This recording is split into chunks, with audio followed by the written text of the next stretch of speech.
In this video, I'm going to show you how to place the engine oil pan on this Jeep Liberty with a 3.7 liter engine.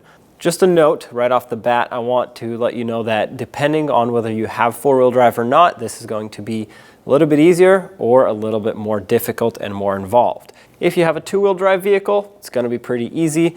If you have a four-wheel drive vehicle, you could do it one of two ways. One, depending on the year that you have, the year model, you may be able to remove the oil pan with the front differential still in the vehicle, just lowered a little bit. You might also have the style vehicle where the front differential needs to be completely removed. Unfortunately, that is the case for us. However, because of that, I'm able to show you the procedure for all three options in this one video. So let's get this oil pan replaced. To drain the engine oil, you'll see the drain plug at the back of the engine oil pan. There is an access port through this shield here, this skid plate, so that's where I'm going to go through.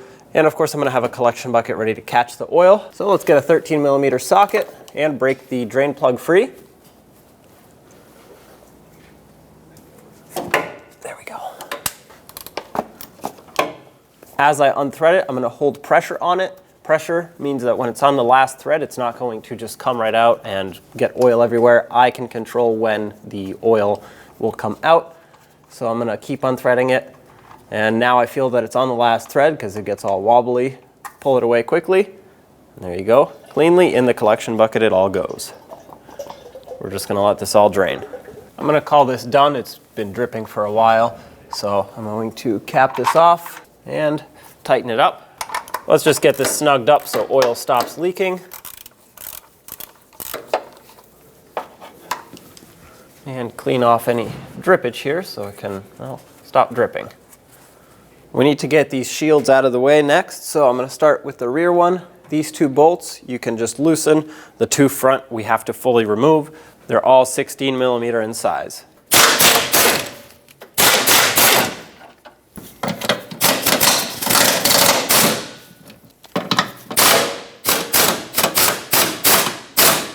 Now you can take the shield, push it back and down and out. There are two bolts on the front. One of mine is broken, so I only have this one here, which is a 16mm in size. Also 16mm in size. Then there will be two more bolts, one through each of these holes.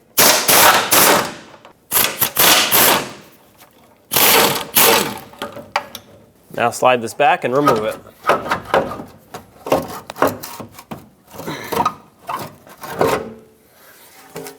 On the driver's side of the oil pan, you'll see the retainer here for these two transmission cooler lines. We have to pop it off of that clip so that the lines can move independently of the clip.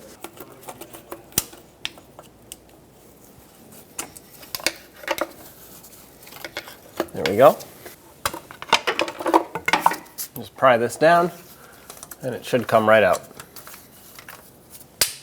On each side of the oil pan you have some bolts that secure this reinforcement piece. You'll see two at the top here on each side and one on the side. There are two more that you can't see yet. I'll show you those in a second. For now, let's get these off. 15mm socket.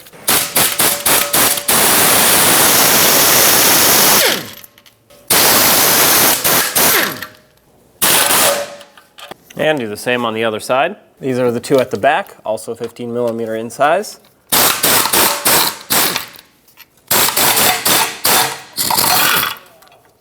And this piece drops down, that's perfect. Remove it.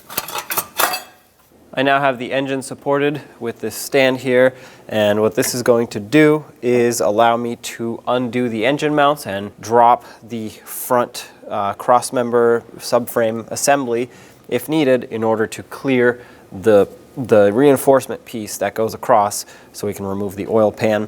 So if you don't have one of these, you can still find areas underneath to jack it up, whether it's a floor jack or a pole jack if you're on a lift, whatever your situation is.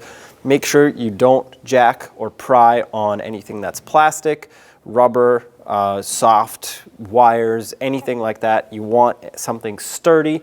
I'll show you exactly where I put this hook or the chain for the stand, but whatever you do, be very careful. So if you look down here, I have my chain hooked right onto that bolt that sticks out between the alternator and the AC compressor. It's clearly not being used for anything, but it is big enough and long enough for me to hook this chain on it and apply some pressure with this engine stand. I'm not going to apply a lot of pressure yet because the engine mounts are still connected. I'm just going to put pressure on it just a little bit, and then we'll go disconnect the engine mounts, then we'll revisit this situation.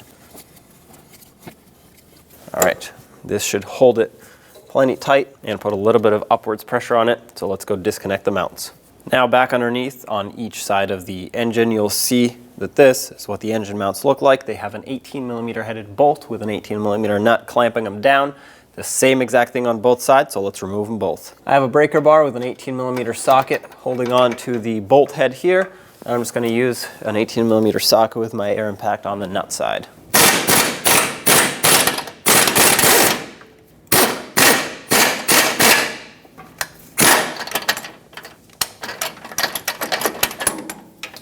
With the mounting nut off, I'm going to thread it back on because these brackets on the frame side are slotted, so if the engine needs to come up and out, the engine does have space to do that. So they're kind of like hooks on both sides.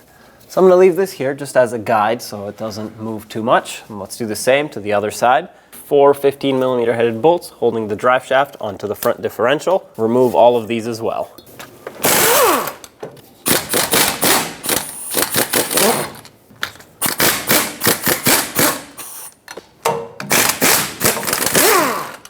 This is probably going to be rusted in place here, so I'm going to take a pry bar, try to pry it off. I strapped it with a bungee cord here so it can't fall out. On the other side, above where the drive shaft is, you'll see the other engine mount. They are exactly the same bolts, same setup and everything, so just remove that one as well.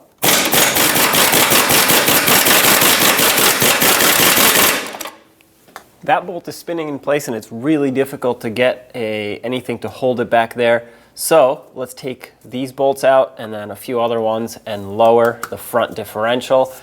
We would probably have to do that anyway, so we might as well do it now. 16mm bolts.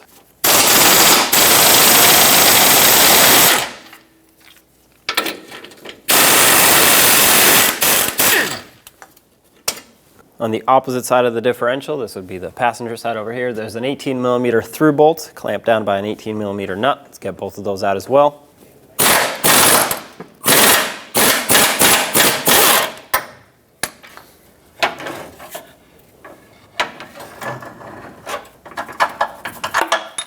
And on the differential itself, there's a huge bracket that is bolted on to this bushing. And unless you want to remove the control arm to take out this bolt, you're going to have to remove the 3 15mm headed bolts that bolts this bracket onto the differential. It's okay if this stays here, doesn't matter. It's not like we're removing the differential itself, we're just dropping it down a little bit.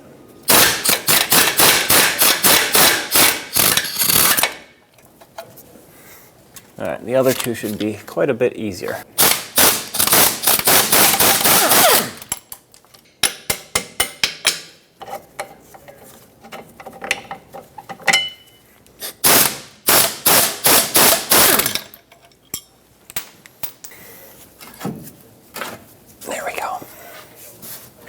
Now you can see right there, we have access to the other side of that engine mount bolt.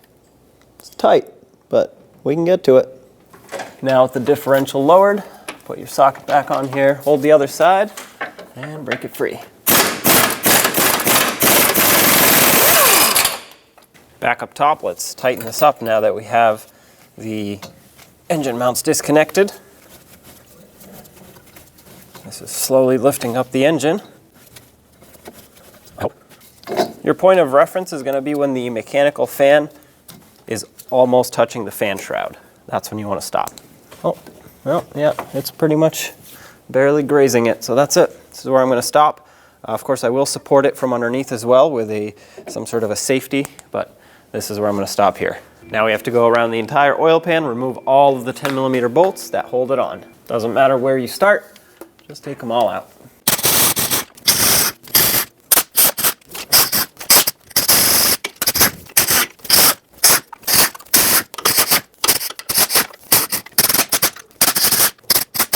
All right, that's all of them. Now we just have to pry so that we can basically disconnect it from the engine. It's just stuck on there with the gasket.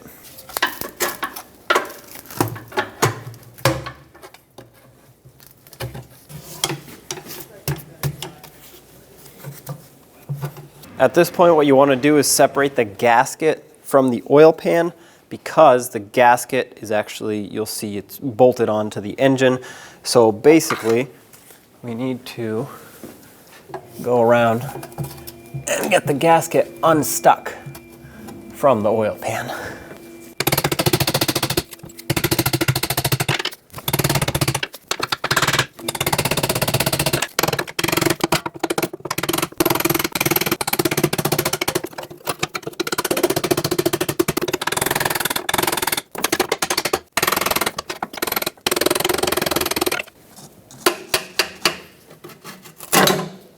There we go.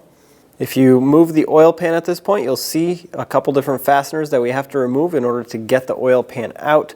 The pickup tube needs to come down with it. So basically this mounting nut right here, which is going to be symmetrical on the other half of the engine on the other side, this needs to come off of here. This is going to be a 13 millimeter nut.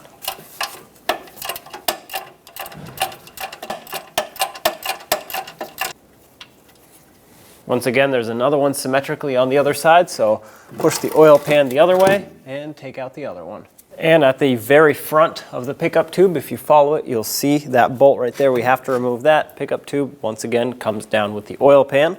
That's going to be a 13 millimeter headed bolt.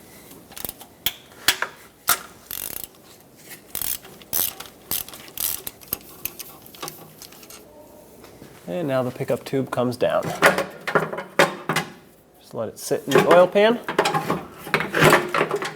The gasket / windage tray comes down with it.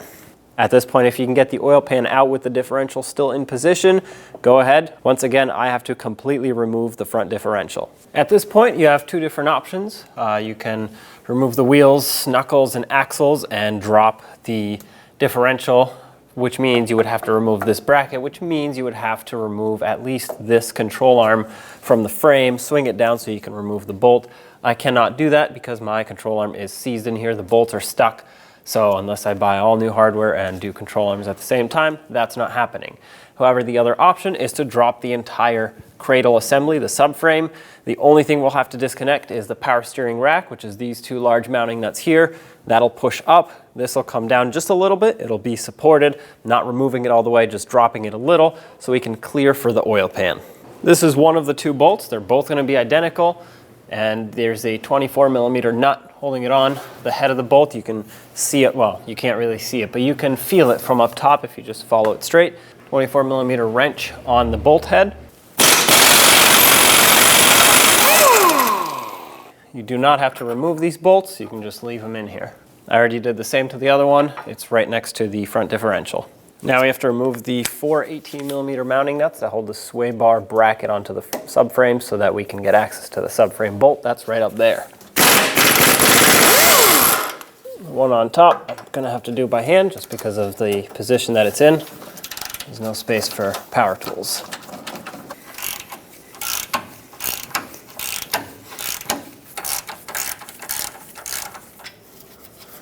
And do the same on the other side bracket. Now pry this out.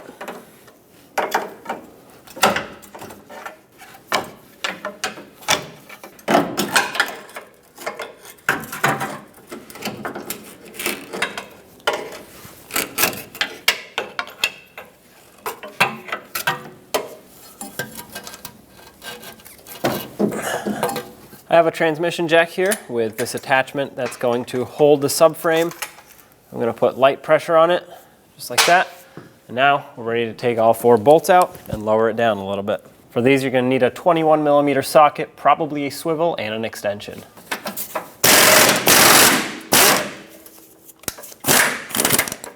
I'm going to leave them in partially threaded. Now onto the 2 rear bolts. These are going to be 18 millimeter bolts.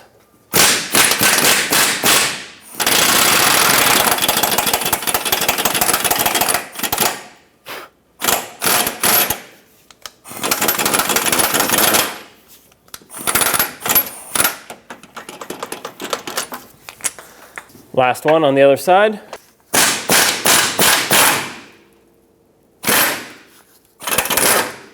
Once again, leaving this partially threaded in. Now very slowly lower everything down.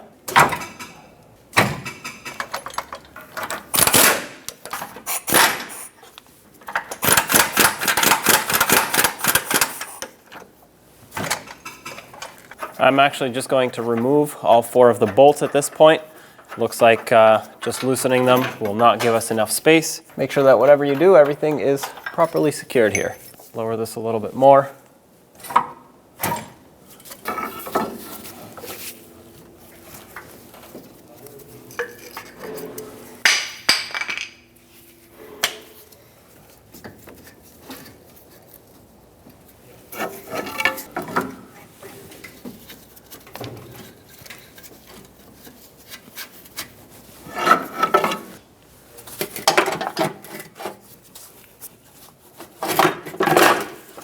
Okay, there's your oil pan.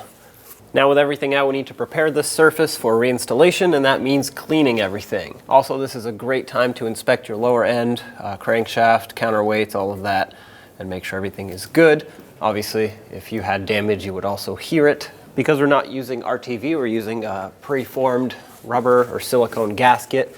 Doesn't need to be completely degreased, but it does need to be clean, free of any debris. So what I'm going to do is take a clean rag and go all the way around the entire perimeter of the oil pan here, or the block where the oil pan goes, and just wipe off all of the oil. Then I'm going to take a gasket scraper and scrape all of this rust that is built up on the side here. And the reason for that is so that I can ensure a good seal from the gasket. I don't want rust and debris getting in the way. This being a cast iron block, I'm not too worried about scratching the surface. It is a very hard surface. If you don't have a gasket scraper like this, you could just use a razor blade or anything else that you have that will leave a clean surface behind. And obviously, the area you want to focus on is right here. You can still see where the gasket used to go. Don't worry so much about the edges. I just want to make sure that around the bolt holes and close to the sealing surface, it's nice and clean.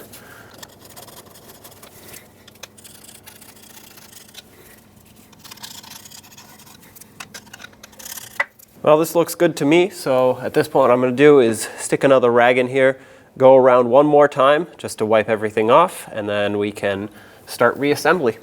This time I have a white paper towel, lint-free paper towel, and I have some brake parts cleaner on it just so I can degrease the surface and it'll wipe away all of the debris that is stuck. Don't spray brake parts cleaner at this. It will get inside your engine. You do not want to do that. If you have access to compressed air, take a blowgun and blow out all of the holes where the oil pan mounts, as well as the entire surface. This is the pickup tube right here. I just wiped it off and inspected the screen on the pickup side here. On the other end, there should be an O-ring. Mine has fallen off already, and no, it's not stuck on the engine side. It literally just fell off when I took the pickup tube out of the pan. So if yours is still on here, remove it. Put on a new O-ring, which should come with your pan.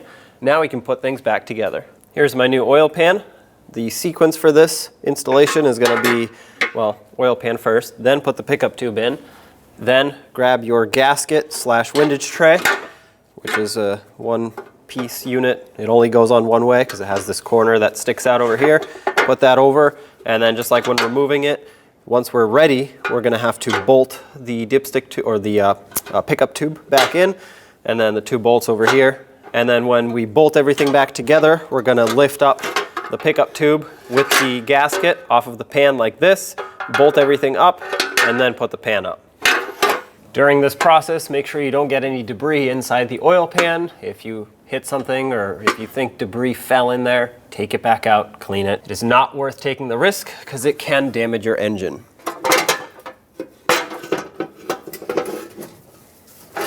So here's what I'm going to do to make things a little bit easier now. I have 2 bolts that go on the oil pan ready, and that is because I'm not going to bolt on the oil pan, but I'm going to very slightly bolt on the gasket. Make sure the dipstick comes through. And if you push the oil pan aside, you'll have a good enough visual to get these 2 bolts lined up, but obviously you can't put those on yet because the pickup tube goes there.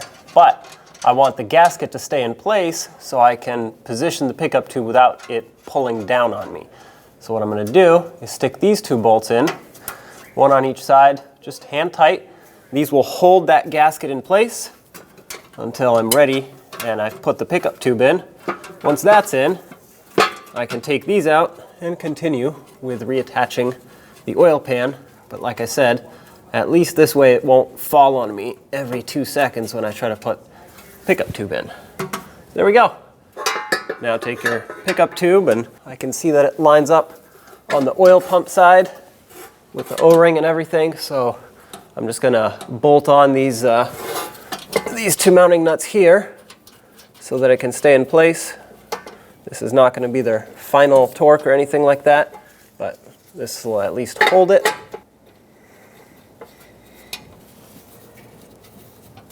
All right, now let's go get that bolt in. Here's the other end of the tube. Make sure it lines up still and stick that bolt in. It is a good idea to clean up the threads of oil. That way you don't put oil into a plugged hole, so you don't hydrolock the hole. So I just used some brake parts cleaner on the bolt. Got those threads cleaned up. Got rid of the oil. This is a 13mm bolt. Just gonna snug it up.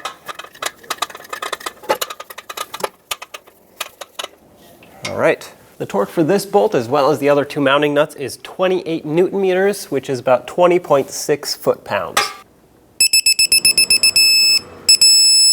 Perfect. Let's tighten up the nuts.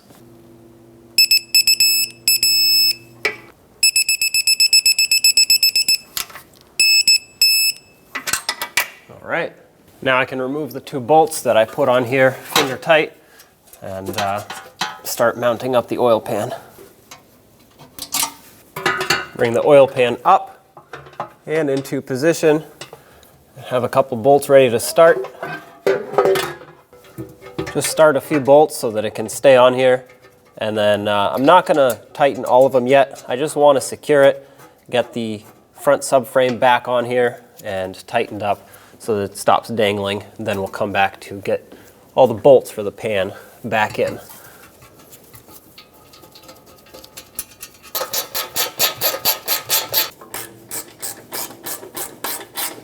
All right, I have a few bolts holding the pan in. Let's get the subframe back up. I'm gonna remove my spacers here. Push the whole thing back up. Before I get too close, I'm going to put in the rear bolts. The front bolts are still in, but I want to put the rears in so I can kind of guide it into position.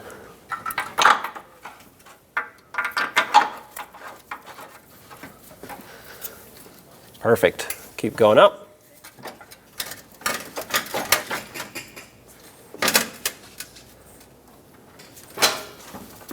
All right.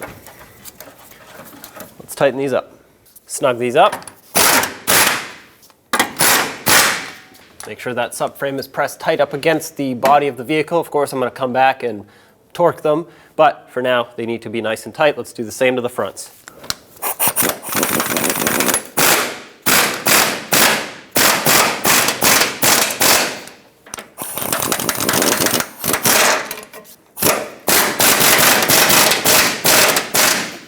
The torque for the two front bolts, which are the 21mm headed ones, is 90 foot-pounds. I know I'm on a swivel here, but it's the best I can do. Just gonna give it a little extra after I get to 90.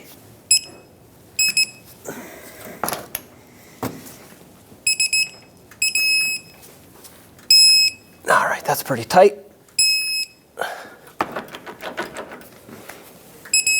That's it right there. The torque for the two rears is 85 foot-pounds, just a little bit less than the fronts because they are slightly smaller bolts.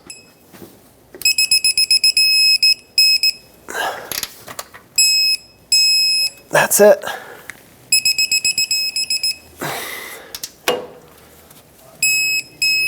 All right. Now remove whatever support you had here. If you were working on the ground and you had jack stands holding this up, remove them. If you had a jack like I did, remove that. Whatever you have, this is now mounted properly, so you can get rid of it. At this point, you can start the rest of the oil pan bolts in.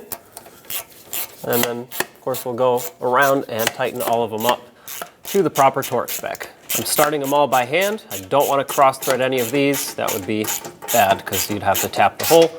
So just go slow, take your time, and put them all in.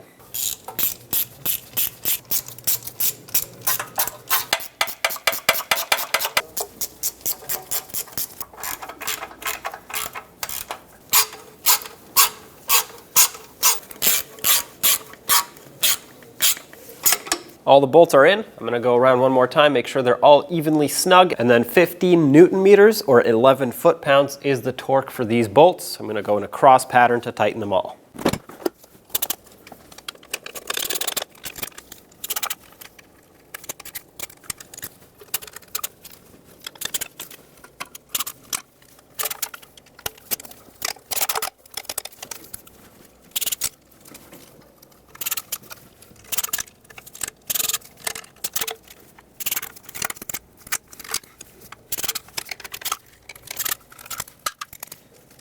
Once again, 11 foot-pounds in a cross pattern. Doesn't matter where you start. Here we go.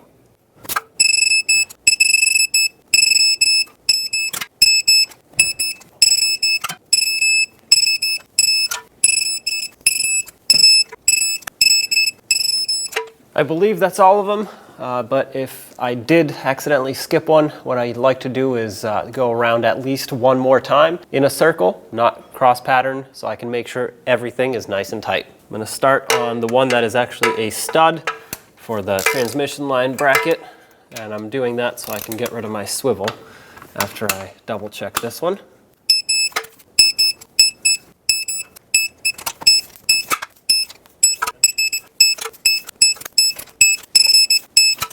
All right, that's all of them. Let's continue reassembling everything on the bottom. Next being the power steering rack with the two large mounting nuts on. Those are 24 millimeter in size. I'm gonna snug these up. As expected, I have to hold the bolt on the top. That's okay, stick a 24 millimeter wrench up there.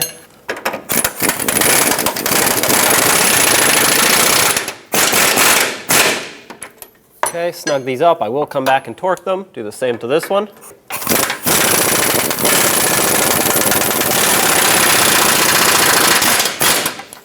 All right. The torque for both of these bolts is 130 foot-pounds. You may or may not have to hold the bolt on the top. I'm gonna try not to. All right, that's 130 on this one. All right, 130 on the other one too. Let's get these lines resecured on the bracket that was holding them right here. I'm gonna put it around the lines like this. And then I'm not gonna clamp it on. I'm going to press it up onto the stud first and then put the lines into it and then clamp it on. It'll be easier this way. It's time to release pressure from the engine and drop it back down so we can bolt it onto the engine mounts, or well, bolt the engine mounts back onto that subframe. So release pressure however you had it supported. As long as you have those bolts still through there. Like I said, the bracket on the frame side is slotted, so it should basically drop right back into where it belongs. Remove your support.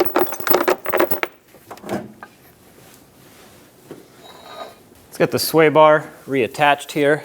Inspect it. It's a good time to re-lubricate the bushings as well. I put some silicone paste on them. That's what I prefer.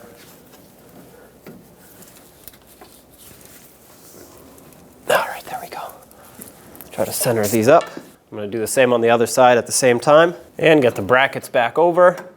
If you have to pry this, be careful where you're prying because there's some delicate things in the way here. Once you get it started though, you should be able to tap it in place with a hammer. Let's get the mounting nuts back on, top and bottom. Don't worry about the bracket not being pushed up against the frame all the way. You can push it in with the mounting nuts. You'll have to do this simultaneously on both sides so that the entire sway bar can be pressed up against the frame at the same time. 18 millimeter socket, snug these up.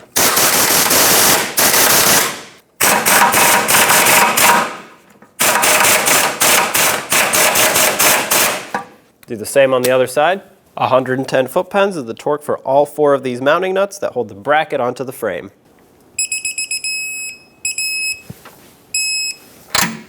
Do the same to the other side. Let's snug up the engine mount bolts. 18 millimeter socket on the nut side and 18 wrench or socket on the bolt head side.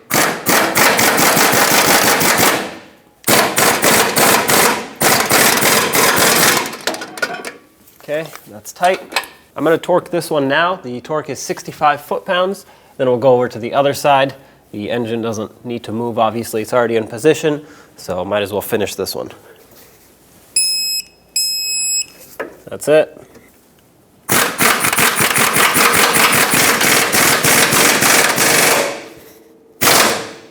Okay, 65 on this one as well. Yeah, it was already there, just like I thought.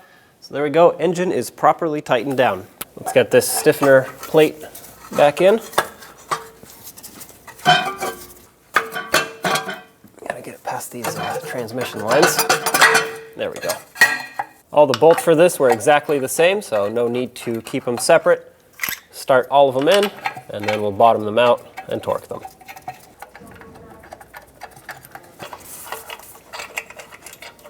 Snug these all up.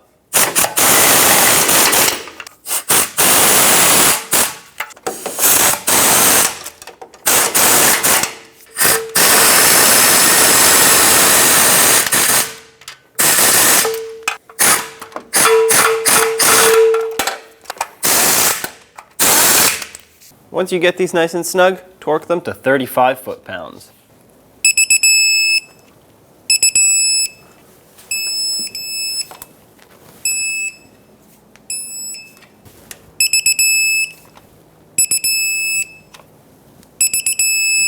All right, those are tight. Bring the differential back up and line up the passenger side bolt. There we go. Okay, got the mounting nut reattached. I'm not going to tighten this one yet. I'm going to wait to install all the bolts. This one does have a little bit of an adjustment to it, so I want to make sure that everything is set in place before I tighten this up. On the differential side, I have a pole jack supporting it. I'm going to stick the bolts through and just start the mounting nuts on, just so I can make sure they don't fall back out. I'm going to leave the pole jack in place until the bracket is tightened up so it can support it at proper level. The last two bolts we have to get in on this differential are the two that go through the front here. So I'll push it up or pry it up, whatever you have to do. Get these started. And once you get them started, tighten them up.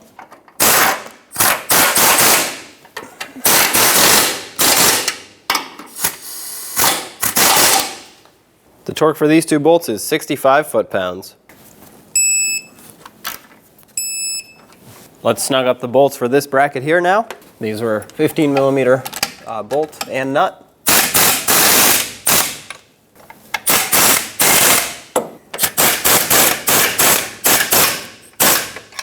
The torque for these is 45 foot-pounds.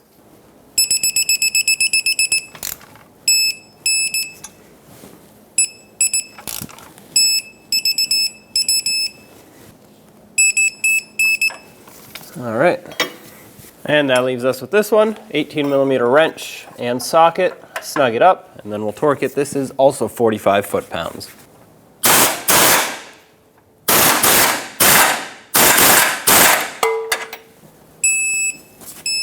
All right, let's get these shields back up into position.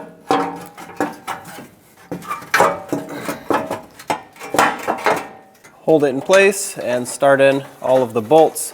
There was one at the front here and one through each of these holes. Now there was also one right over here, but mine's broken, so there's not much I can do about that one. Hold it up like this and just make them nice and snug. Once you tighten one, it should stay in place.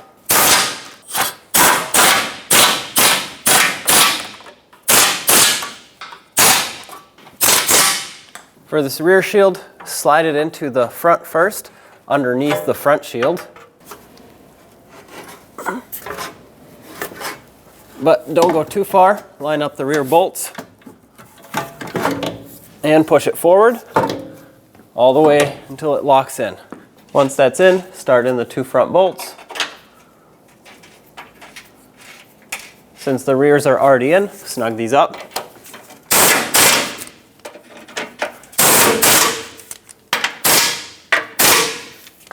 And snug up the two rears.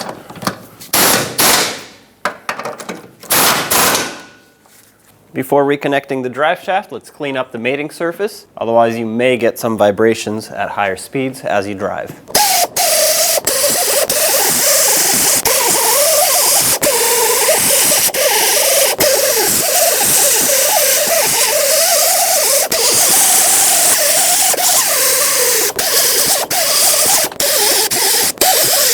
And let's coat it with a light layer of anti-seize, that way it doesn't corrode in the future.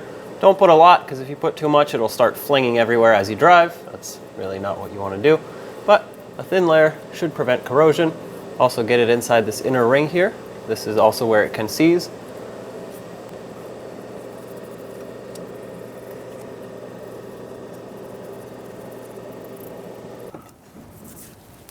Oh, okay.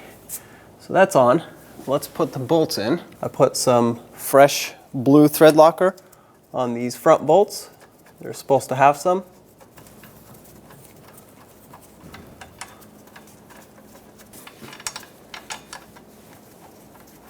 Since I can, I'm just going to bring them pretty close by hand. Threads are nice and clean, so they're going in nice and smooth. Let's torque these to 80 foot-pounds. Okay. So that's bottomed out. To hold this and prevent it from spinning, I'm using a pry bar. Just be very careful not to ruin the seals on your U-joint. Okay, and I'm going to try and go in a cross pattern so I can make sure that this gets seated properly.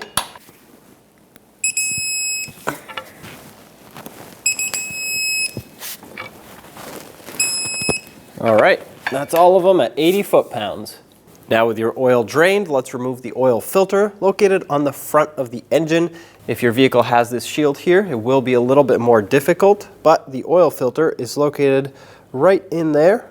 You can see mine is black in color, it's painted black. However, yours may be a different color, whatever was last installed. You're probably going to need an oil filter wrench because that's going to be pretty tight.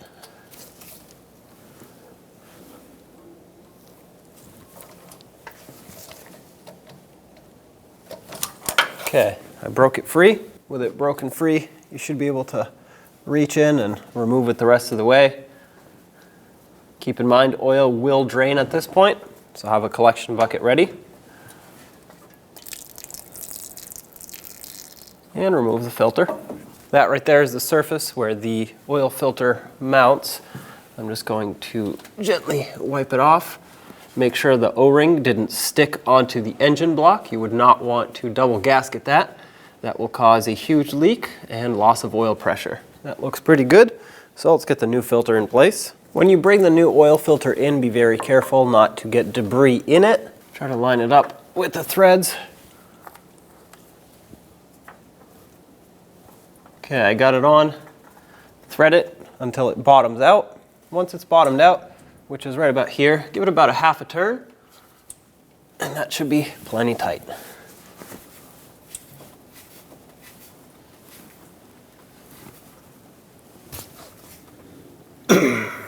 That's good right there. Under the hood, towards the passenger side, near your air filter housing, you'll see the engine oil dipstick and the filler cap. Remove the filler cap. As you can see on it, you need 5W20 oil. So get yourself a funnel, or make one, that way you don't make a mess, and fill it up with 5 quarts of 5W20.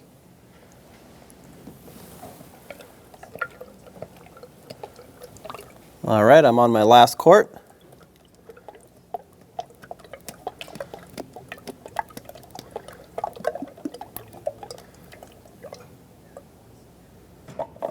Remove your funnel and reinstall the oil filler cap. Pull the engine oil dipstick up and wipe it as you remove it. It's not going to have an accurate reading right off the bat, so clean it off. What we're aiming for is to be right within this zone here. If it's too low, you're going to have to add. If it's too high, you might have to drain some. However, we put in 5 quarts, so it should be spot on. So at this point, dip it back into the dipstick tube, all the way down, and pull it back up. We can now take a reading, and it is hard to see on camera, but it's right at the top of the lines here, spot on to the full mark. So we should be all set. Put this back in. And there you have it. Job is done. Turn on the engine, check for leaks, and take it for a road test. When only the best will do, demand TRQ. The only company that lets you view before you do. TRQ is committed to offering the highest quality aftermarket auto parts that are engineered for peace of mind. Thanks for using and viewing with TRQ.